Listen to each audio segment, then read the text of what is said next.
माँ सारला माँकर गोटे अपार कीर्ति अपार करुणा। माँ केमिति भक्त कांगालुनी छोटिया कथाटे। माँ झंकड़वासिनी सिद्ध सारलांकर परम प्रिय जड़े भक्त थिले, जहाँकर नाम होउचंती जन्मजय कुजंगर राजकुमार।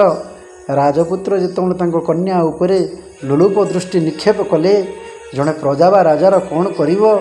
माँ भगवतींकर चरणार बिंदरे जाई अनन्य विनय करिकिरी मुंड को बाड़े देले।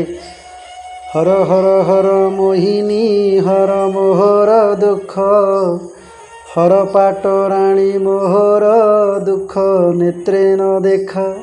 माँ तो होउचंती निजे हंस वाहिनी, हंस वाहिनी जे मोहर हंसा जाउछि उड़ी।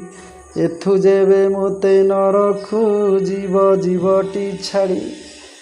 सिंह उपरे जी आरूढ़ा होकर अछंती, आज भक्त जनक पुणी कहउचंती सिंह घरे आज श्रृगाल करुअछई नाट। एथकु कि बुद्धि करिबी माल नदी से बाट। तू होचु सिंह बाहिनी, गोटे श्रृगाल आसी तो घरे नाट करुचु, केमिति तू देखुचु त्रिशक्तिर आधारिणी। एति कही मुंड को जो बाड़े देले, माँ सेठी तत्क्षणात संतान बत्सला माँ आविर्भाव हो गले। शुण शुण जन्म जय हे तोर संगरे थिबी, रणे जय युक्त होइबु तोर शत्रु नासिबी।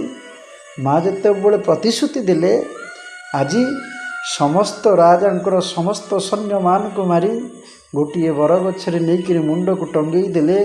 आज पर्यंत से बर वृक्ष मध्य अछंती, जो बटवृक्षर नाम मुंडटंगा बटवृक्ष बोली जुगे जुगे कीर्तिमान ही रहिला। मुंडटंगा बटवृक्षटी जुगे जुगे रही, डाकी डाकी तोर पुत्रटी थका मरा होउची। यही होचे माँकर भक्त सहित लीला, यही होचे माँ परम वैष्णवी, यही होचे महालक्ष्मी महाकाली महासरस्वती रूपे झंकड़ धाम विद्यमान। जय माँ सारला, जय माँ सारला, जय माँ।